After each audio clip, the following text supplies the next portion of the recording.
Greetings, friends. This is Calabrios. Now, think about it, these weekend and upcoming weeks are full of exciting, intriguing matchups, including Shane Mosley versus Pablo Cesar Cano, not being one of them. The matchup is so awful that when it was first proposed for Showtime or HBO refused to televise it. Sugar Shane Mosley, although a legend, is beyond shot. He lost the fights lately, he tenses up and barely throws punches.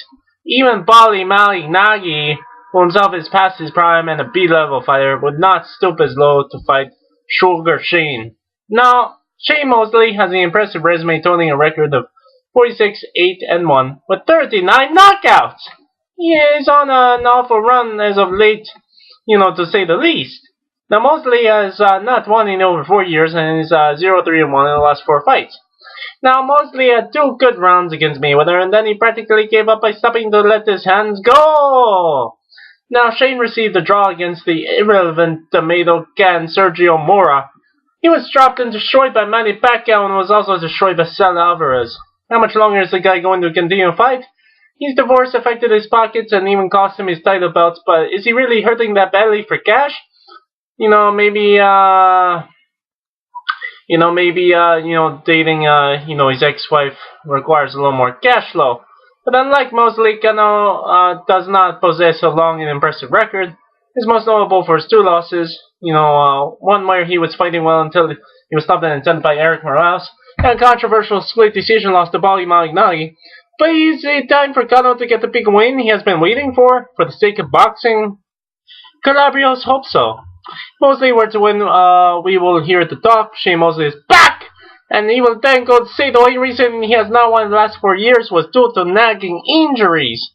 Now these will open the door to the Golden Boy forcing more terrible mismatches down our throats. By starters, look for Golden Boy to match up Mosley versus Broner, or Mosley versus Khan in welterweight debut. Whatever the case, Mosley is past his prime. This fight should not be televised, and he does not deserve any more paydays that result in nothing other than letdowns for fans. Now, what Calabria sees happening is a boring fight that goes a distance. I expect it to be close, where Cano should get the win based on being active, with Shane having his moments and landing a few big shots throughout. Expect Cano to land a couple of nice shots in the process and forcing Shane into his rigid and survival fighting style at times.